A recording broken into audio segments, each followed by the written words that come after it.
And then you see the massive deliveries coming into COMEX nonstop. It's like, who is the big buyer of metals in the United States? They want physical delivery. They don't care about prices. As gold has gone higher, they keep buying. This is Kaiser Johnson with Liberty and Finance, and these are the Miles Franklin Weekly Specials for August 18th through August 25th, 2025, while supplies last. First this week, the 1-ounce gold Australian Kangaroo or gold Nugget coin are just $60 over spot per ounce. Next, pre-33 US gold $10 Liberty coins are $50 over melt for AU grade and $70 over melt for BU grade. Gold 20 franc coins are just $30 over melt per coin. Next, silver Australian Kangaroos are only $2.79 over spot per ounce, and with a 250-ounce monster box, they're the lowest priced monster box available. Finally, silver 10-ounce Nordic Mint bars are just $1.89 over spot per ounce. To order our specials or any of the many other options we have available, call us at 1-888-81-LIBERTY. That's 1-888-815-4237. We're available after hours and on weekends, and we look forward to speaking with you. Welcome back to Liberty and Finance. I'm always delighted to welcome this returning guest. Andy Schechtman is the CEO of Miles Franklin Precious Metals. He joins us this Monday, August 18th, 2025. Andy, thanks for coming back on Liberty and Finance. Good to be here, Don. Again, thanks for having me. Hope you had a great weekend. It was a very well-needed and well-appreciated weekend. Thank you. Hopefully the same for you and same for all of our viewers out there, all of you guys who have been hanging with us. It's every day I get a call from someone who says, you don't know me, but I know you. I've been watching you since the old days when you had your back turned to the audience. And it's just heartwarming. Your back turned to the audience. That's the one I haven't heard yet. Oh, yeah. See, when we started the channel back in 2013, it was called Reluctant Preppers. You know, it was all about preparedness. And for personal privacy reasons and so on, Dunnigan did not face the camera. But anyway, that changed a couple of years later, or several years later, and here we are all together. Now we do live streams, we do all kinds of meet and greets with people. That was like Charlie's Angel, you know. Charlie never faced the camera. That's what you were, mysterious. Maybe I was like on Home Improvement, the guy at the fence, you know, the neighbor. Yeah. So anyway, I wanted to get your latest analysis because you've been doing constant research on the state of affairs and the progress towards a lot of concerning trends in our monetary lives. And one thing that I wanted to throw in there just to whet people's appetite is there was a story that came out early this year by Reuters. It was echoed in some new information just this month, actually just yesterday, from the Epoch Times about a new African currency, a non-circulating and asset-based currency from Johannesburg. The story says major countries and regional blocs in Africa are throwing their weight behind an ambitious plan to establish a non-circulating currency backed by critical minerals, which are crucial to technological development, defense, and economic growth. Analysts say a denomination based on commodities could reduce Africa's reliance on foreign currencies, especially the US dollar, and decrease its dependence on loans from China, Europe, the United States, and the World Bank. They go on, lots of other interesting things there. It reminds me of a book, Megatrends, that came out by John Nesbitt. And this, I just want to wave a flag and say, this must be a megatrend. I mean, you've been beating the drums on this for 3 years or more, but this trend of countries all around the world, the majority of US population, world population, to say, the emperor has no clothes on, we want money that's based on real things and not on fiat, even though all the Western influenced countries of the world still on fiat.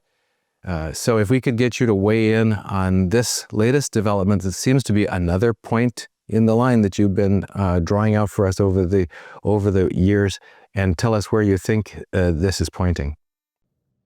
Yeah, you know, it's important to underscore that this is a non-circulating currency. People probably have never heard of that. It's not something that typically one would think about. I mean, isn't a currency something you use to transact? And yes, it would be.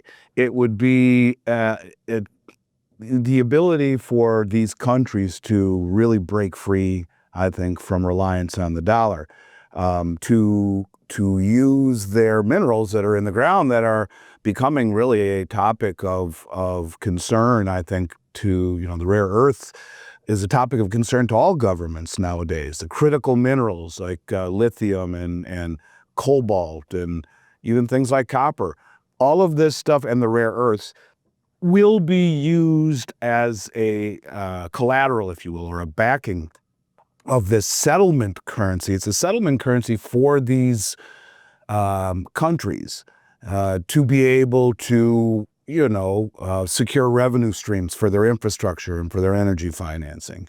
It's a very interesting idea, but really what it speaks to more than anything is Africa's attempt not only to, I think, attract more foreign investment, to lower their borrowing costs, but not just to mitigate exchange risks, but to just simply, I think, a greater concern by all of these countries involved, and this is, intertwined through the Belt Road, is to break free from the complete and total reliance and the hegemony of the United States. That's what this is about. Now, it's still in a pilot. They're trying to find a country where to launch the pilot. It's still in early stages. But, look, it's, again, the little by little, it's the little by little, the chipping away at the dominance of the dollar. You can see it. You can see it everywhere, and progress is underway. I think it's just another shot across the bow to the West, and it's not something that I think people should overlook. These countries desperately want to industrialize their country, and they definitely want to industrialize and better their standard of living, and that comes with having the ability to pull all this stuff out of the ground. They have very little, if any, refining capabilities. So if all of these countries and all of the mineral miners from these countries get together, try and build kind of like a what would it be, a co-op, a farm co-op, but in the respect of minerals, and vertically integrate their infrastructure to where they have the ability to actually refine some of their stuff. This could be very, it could be a very big change for, and in a positive way, for these countries. Granted, there's a lot that needs to, to happen for this to work, but it is, I think, certainly part of a broader trend of de-dollarization and breaking free from the dollar's dominance or dependence. So yeah, it's an interesting deal on top of everything else we've already talked about. It certainly demonstrates one thing that we've observed and that you've pointed out for the last several years, and that's the courage of countries all around the world for the last 3-4 years now to go ahead and take action steps away, concrete, meaningful, constructive action steps away from dependence on the dollar, where in the past that was like the third rail. That was the thing that was just too dangerous to do. And we've had saber rattling by the administration still saying that any country would be punished who tried to do trade other than the dollar, et cetera. But this has been and seems to be a groundswell and perhaps unstoppable megatrend that's going to continue. And it's quite interesting to see where this would lead. They do mention specifically in there about Africa having up to 70% of the world's cobalt, and Zimbabwe being one of the top lithium producers. And it looks like it's going to be in the crosshairs as the rest of the world suddenly scrambles, or is now in the process of scrambling, to tie down and lock up sources of these critical minerals for the next century.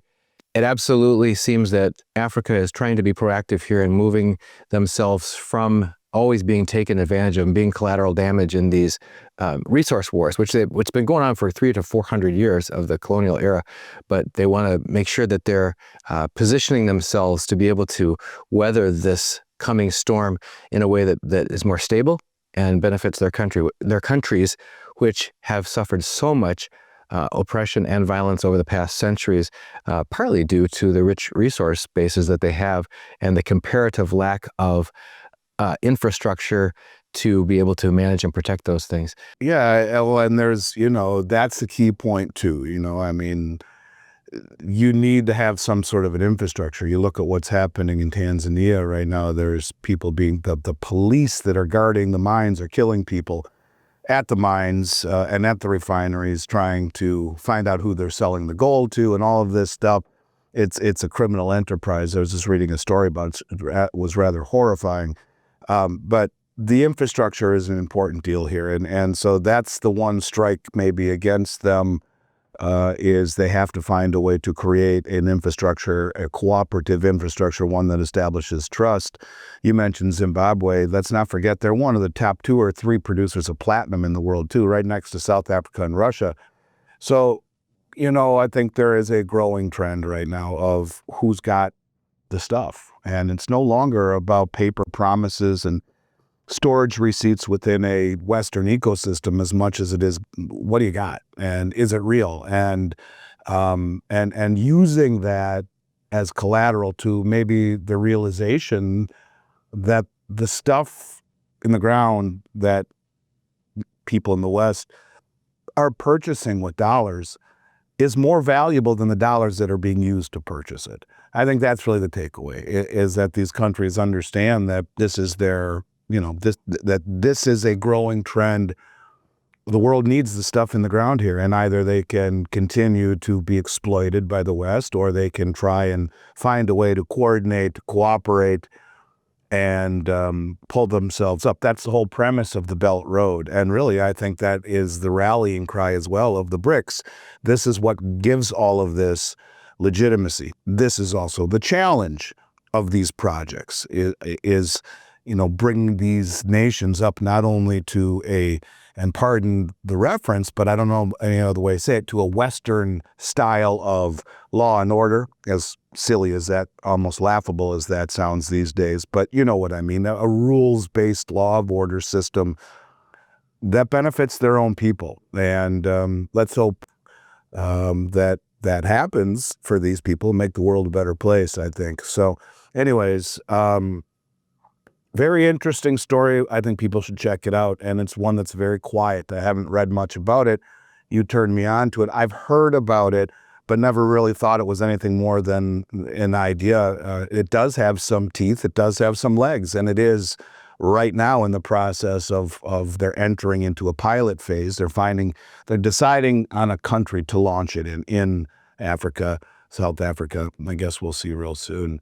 Looking at the news this week, some weeks there's more to talk about than others. Now, granted, I was in a golf tournament in Minnesota for 4 days, and I think I might still be a little tipsy after it. So there, maybe some of it went over my head, but I didn't see a ton. I did highlight some stories that I think are worth talking about, and certainly let me know if you have any questions or want me to stop as we move along. Again, the theme of everything, I think, is tied together. The progression of events that you and I have spoken about for a long time, this linear progression of events. And sometimes the stories are more connected than others, like this one we just spoke of the new infrastructure project in Africa.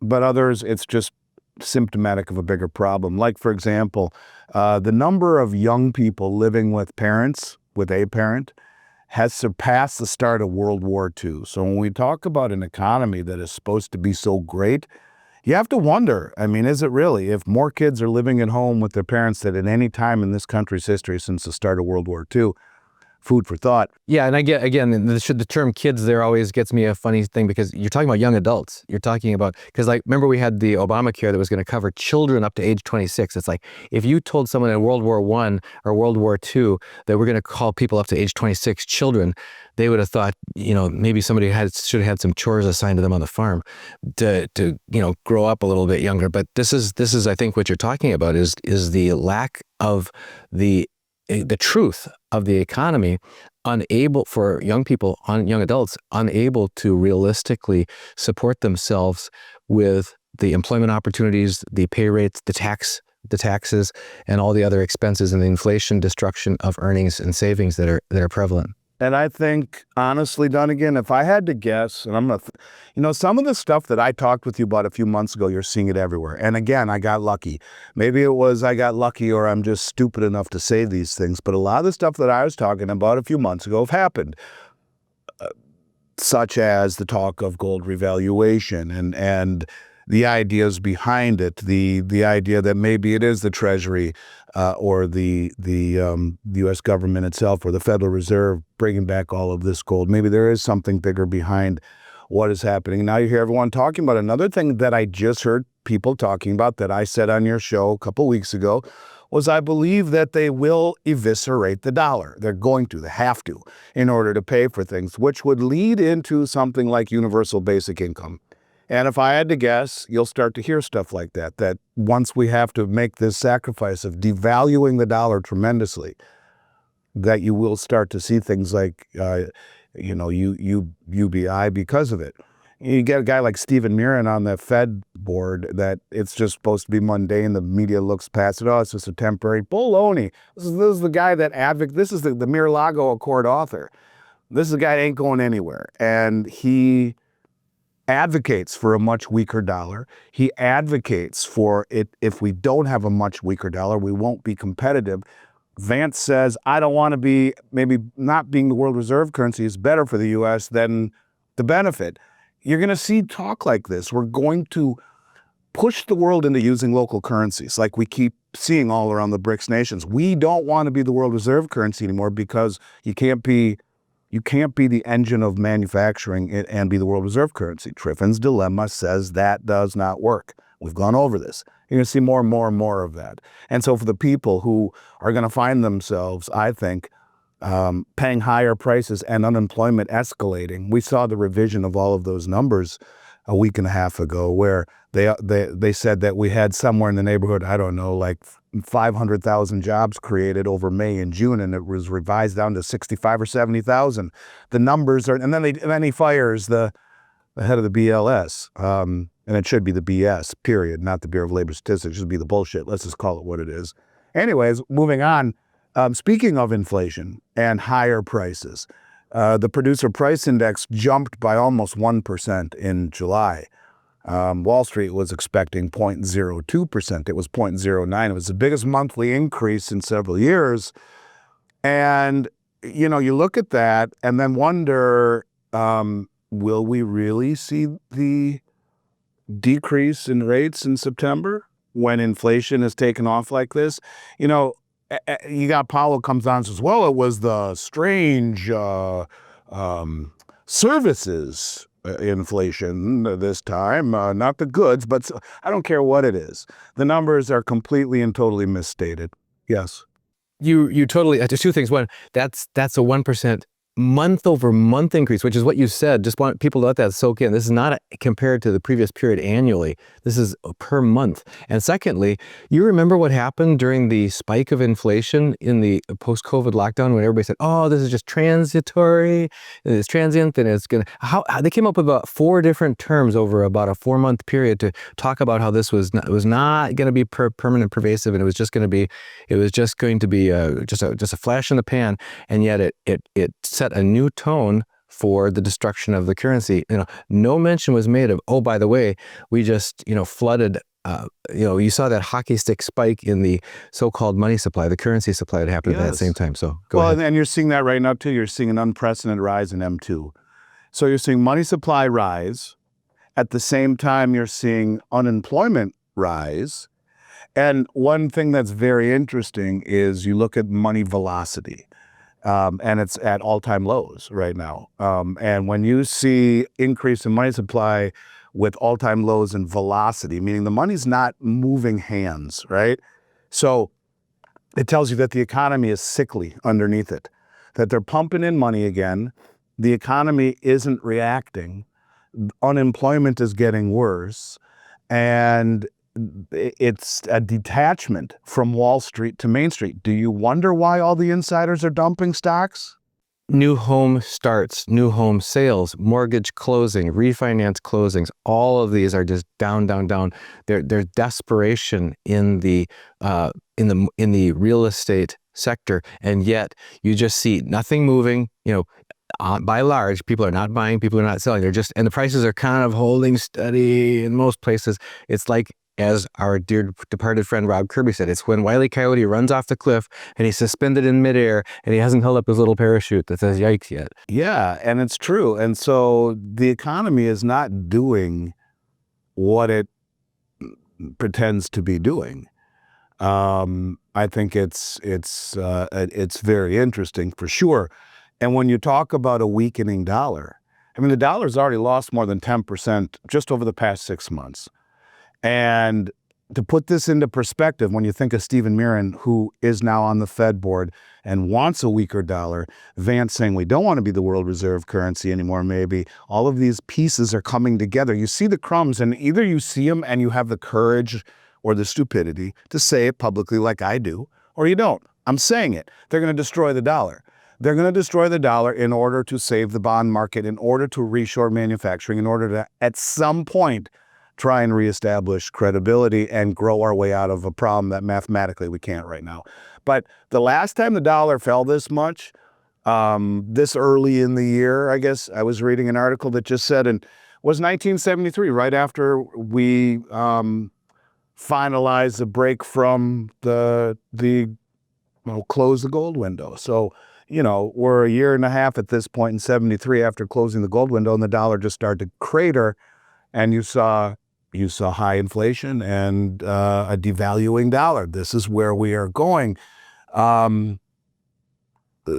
think people need to think about the legitimacy of what we are being told by the Bureau of Labor Statistics. All right, let's move on. There were some interesting stories. Stop me at any point. But we've heard about China and their insurance regulator requiring major insurance companies to allocate 1% of their assets to gold.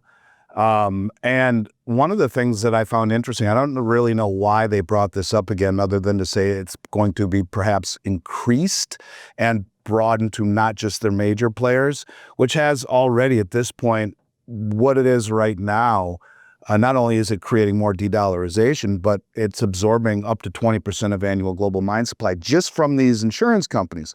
But what's interesting is that the move is explicitly mandated to be funded by the sale of treasury holdings. So this is exactly what we are seeing again on a broader level of de-treasurization, which is not a word, but we're going to pretend it is because it gets the point across. And one other thing that I found very interesting in this story for people to think about is, unlike the stupidity of the Western banks and investment funds, the Chinese do not allow paper-based equivalents. They're only allowed to buy physical metal. So again, the wisdom of the Chinese is leaps and bounds ahead of ours, at least in terms of their strategic moves. And you can see it, where we're worrying about really stupid things like tariffs, and they're concerned about more things like securing infrastructure, securing rare earths, securing commodities, securing all of this stuff for the future of their country. We're not. Maybe we are now, actually. We weren't, but maybe we are now. Well, I just want to underscore one thing that you said again, with a throwback to the reluctant preppers, the preparedness aspect. You absolutely have to have, as Chris Duane has always said, real skills, real friends, and real things, real materials. This grab of having to secure necessary, tangible, physical supplies that are going to be critical to weather the coming storm. When you start to see that body language happening, it's a fool who continues to just whistle past the graveyard and go, oh, I'll just, go place some bets on the casino, and I'll just keep on keeping on doubling down and doubling down and doubling down and saying the emperor has clothes on. Those who are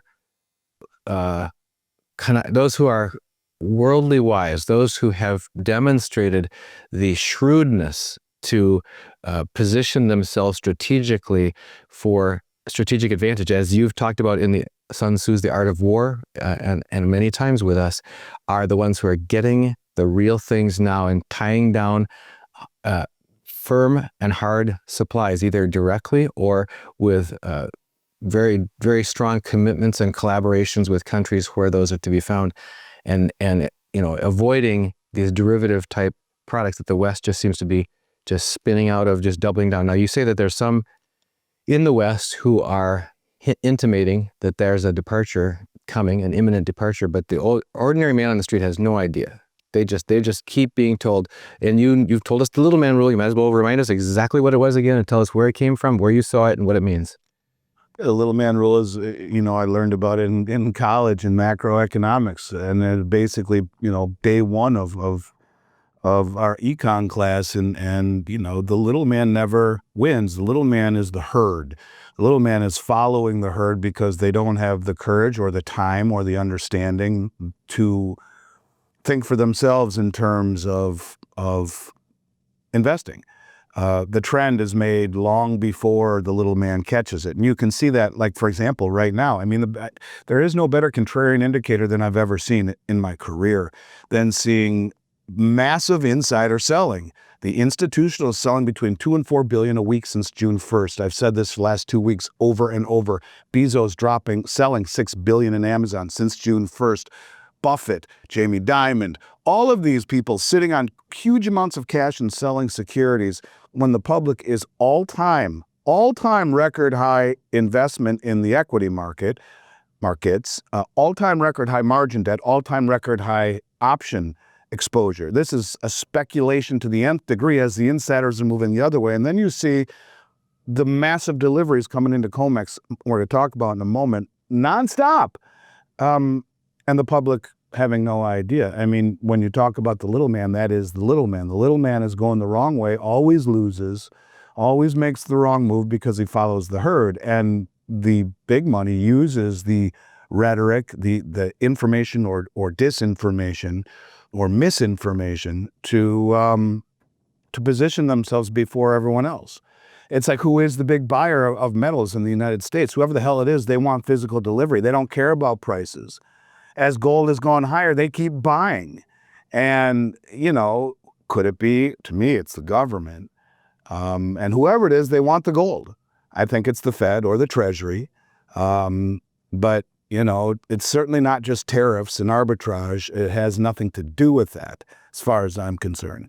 So, yeah, this is a big deal. It's a very big deal. And I think the little man wouldn't even notice all of this gold talk. Because they're all-time record high into the equity market. Speaking of gold and silver, let's talk about it for a little bit. The central banks did buy 166 tons of gold in the second quarter. That's a 41% increase over historical averages. It's one of the most significant quarterly totals in history. Food for thought. Again, the insiders.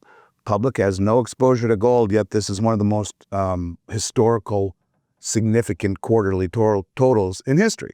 I don't know. Just saying.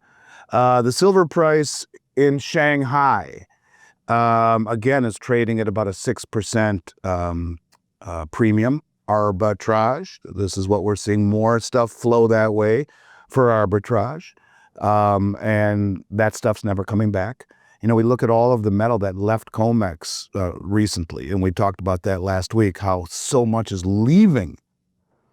If you have to get it reassayed to come back in, and I told the story of, I have a client with a bunch of 1,000-ounce bars in JFK Brinks. We have 9 Brinks locations. That one is the only COMEX facility, and she wanted to move it to Salt Lake City, and I advised her against it because I was told by some people in the COMEX that if it moves from Brinks JFK to Brinks Salt Lake City, it doesn't matter if it moves by Brinks truck, never leaves the Brinks ecosystem. It left the COMEX ecosystem. And once it does, it needs to be reassayed at a significant time delay and cost. So when this stuff leaves COMEX, it ain't ever coming back. So we talked about the amount of gold deliveries. The first 3 days, it was just over 20,000 contracts, over 2 million. Month to date so far, just shy of 30,000 contracts have been delivered.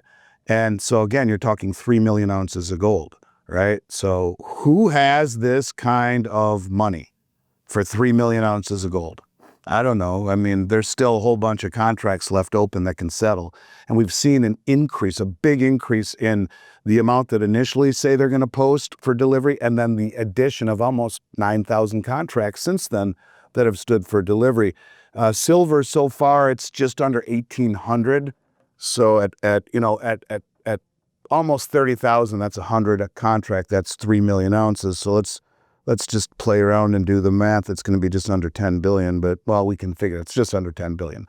or just over 10 billion at 3,400. But when you look at the silver, let's check that out real quick. 1,720 contracts times 5,000 is 8,600,000 ounces have stood for delivery, just a tiny little bit.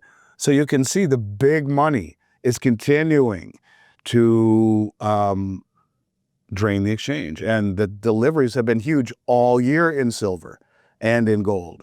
So in August, there was 8,600,000 ounces delivered so far. So, you know, who's standing for delivery done again for 8 million ounces of silver so far in August? What's that? What is that? 8 million times, call it 37.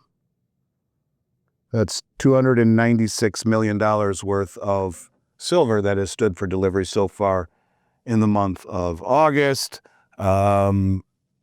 which is big. I mean, I don't know. Who is this big buyer? That's the question. Let's see. Did I find anything else worth talking about?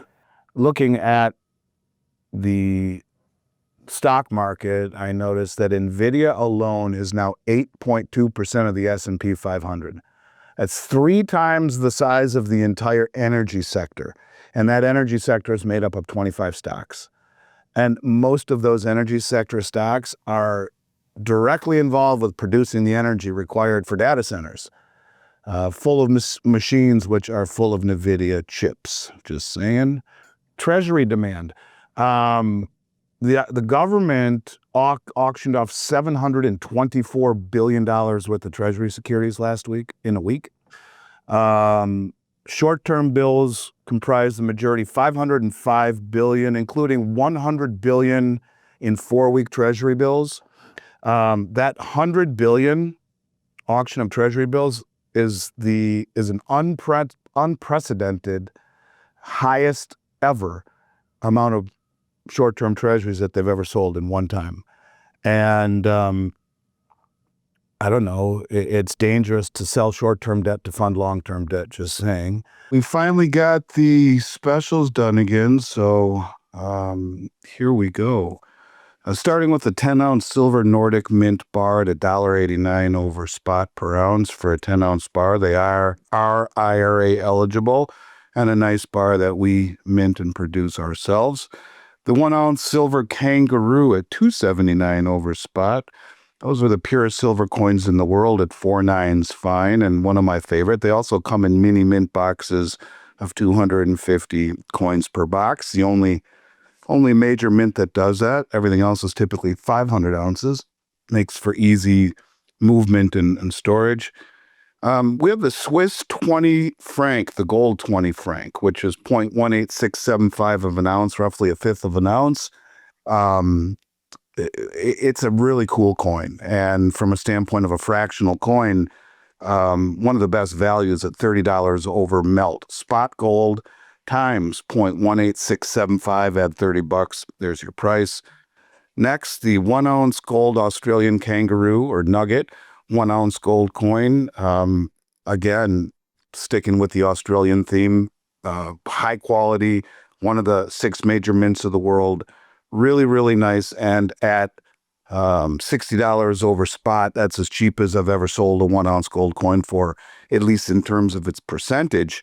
That's as good as it gets. My favorite choice, although this week, would be the pre-33 $10 Liberties in AU and BU grades. AU and BU stands for almost uncirculated and brilliant uncirculated. Although these are not certified, they are being sold at $50 over melt and $70 over melt, respectively. Here again, spot gold times 0.4838, just under a half of an ounce, times 0.4838. And then add the $50 or the $70 for AU or BU, respectively. Amazing. Premiums, which have been dropping for about 6 months, seemed to bottom this quarter and have started to creep up. We've seen that happen on American Gold Eagles and some of the other coins. Any comments from you on the major trends you're seeing in premiums? And I guess if you could separate the two discussions, one being the modern bullion and the other being the old gold. Well, I texted my operations here a little bit ago asking about getting more 64 grade St. Gaudens, since I think it was such a successful special last week at an amazing price, historically as cheap as I've ever sold them for. And he just texted me. I said, are we able to do a bunch more 64 Saints at the same price? He says, premiums were creeping up last week, so probably not. Working on finding more Saints libs, etc. So here again, we're beginning to see the premiums on the numismatics begin to creep. We're also seeing the premiums on gold eagles beginning to creep, even the back dates, which is a good sign. So look, I think that at some point it's inevitable that you're going to see premiums begin to creep up just based upon the volume that we're seeing coming into this country. There has to be a growing awareness in certain circles that will, I think, at some point spill over into the mainstream. So at this point, we're not at the lowest levels that we've ever seen, which we have been for quite some time. And I've been banging my head on the table about this. Like, this is, the price is high from a standpoint of where gold is priced at, or is it? Is it really cheap? But it's higher than it's ever been. Not when you measure it in real dollars, not in funny money. Right. But it's high for people, they look, oh, it's at all-time highs. Well, so what? It's been held down forever. It's got a long way to go. And the biggest money in the world doesn't accumulate at the way that they are, from the central banks to whoever's brought in $100+ billion worth of gold into the country that we know of. These people don't do these things at that level without having an idea of where things are ultimately going. So yeah, I would just say the premiums have to go higher, and they are beginning to move higher. So I guess we'll see how it plays out. There's been head fakes, but we're still historically low on everything, with the exception of silver eagles. Everything else is selling at all-time lows. Silver eagles is kind of held steady above what they used to be. Nowhere near what they were during the last, 4 years, but higher than I remember them being for most of my career. There's just a demand under there, put a floor under higher premiums on silver eagles. But yeah, so other than that, Don, again, thank you. This was fun today, just going through the news, and I'm sure next week there'll be something earth-shattering to talk about. But until then, this was just a little bit more of catching up on the periphery of what's been going on over the last week or two, and look forward to doing it with you again next week. And I keep hearing from people who are asking me, because sometimes we used to do this on Wednesday nights, sometimes we used to do it on Tuesday nights. So now it's Monday nights, and we're recording it today, Monday morning. If you don't want to miss a single weekly market update with Andy Schechtman on Liberty and Finance, make sure you're on our free mailing list. You just go to libertyandfinance.com, put in your email address, click submit. Make sure you confirm on the confirming email. You'll get 1 email per day in your inbox, and we won't share your email with anyone, but you'll miss nothing. You'll get every interview with Andy and all of our other guests and all the weekly specials. So you can't lose on that. Andy, as always, just thanks for joining us again on Liberty and Finance. God bless, Don. Again, pleasure is always mine, and I mean that. So hope you and everyone else has a wonderful week. Good rest of your day, and until next time, look forward to catching up then, brother. God bless everyone, and God bless you, Andy. Take care. Thank you. Bye-bye. This is Kaiser Johnson with Liberty and Finance, and these are the Miles Franklin Weekly Specials for August 18th through August 25th, 2025, while supplies last. First this week, the 1-ounce gold Australian Kangaroo or gold Nugget coin are just $60 over spot per ounce. Next, pre-33 US gold $10 Liberty coins are $50 over melt for AU grade and $70 over melt for BU grade. Gold 20 franc coins are just $30 over melt per coin. Next, silver Australian Kangaroos are only $2.79 over spot per ounce. And with a 250-ounce monster box, they're the lowest priced monster box available. Finally, silver 10-ounce Nordic mint bars are just $1.89 over spot per ounce. To order our specials or any of the many other options we have available, call us at 1-888-81-LIBERTY. That's 1-888-815-4237. We're available after hours and on weekends, and we look forward to speaking with you.